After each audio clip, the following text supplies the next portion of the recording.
د هرات صنعتي ښارګوټي پنځم پاس د اسلامي امارات لوړپوړو چارواکو پښتون کې په رسمي ډول پرانیستل شو او په ورته وخت کې د دې ښارګوټي د څلورم پاس ځمکو اسنادو د کارخونو مالکینو ته وویشل شول.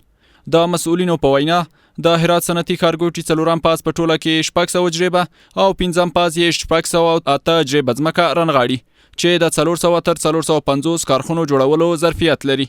د ریاست الوزرا اداري مرستیال په دې مراسمو کې وویل چې اسلامي امارات ژمن دی ترڅو صنعتکارانو او سوداګرو لپاره په بیلابیلو برخو کې اړینې اسانتیاوې برابرې کړي څو د پانګونې او د داخلي تولیداتو ودې لپاره زمینه لا نور هم پراخه شي.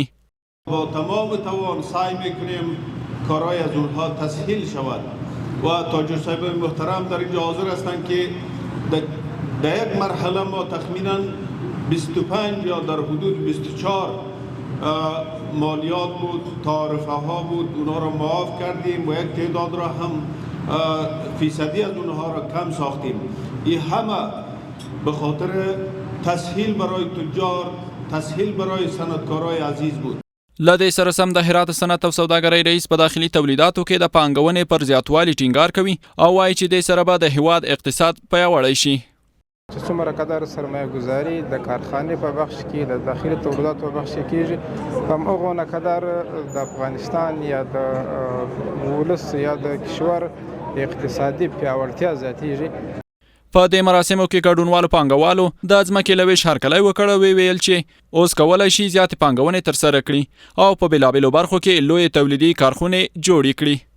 موږ په دې ډیر خوشاله یو چې اوس موږ ته ځمکې توزیع کېږي، ځمکې راکړي، موږ به د کرایې څخه خلاص یو، په دې ځمکې کې به خپل سرمایه ګذاري وکړو، ښه عصري به یې جوړې کړو، ماشینري به زیاته کړو. اوس د ځمکې د نشتونه څه موږ نشو کولی چې ماشینري زیاته کړو، ځایونه مو ډیر کوچني دي.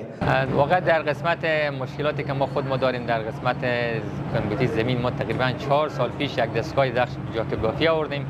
مشکلاتی که ما داشتیم زمین نداشتیم ما نتونستیم دستگاه رو اندازی کنیم.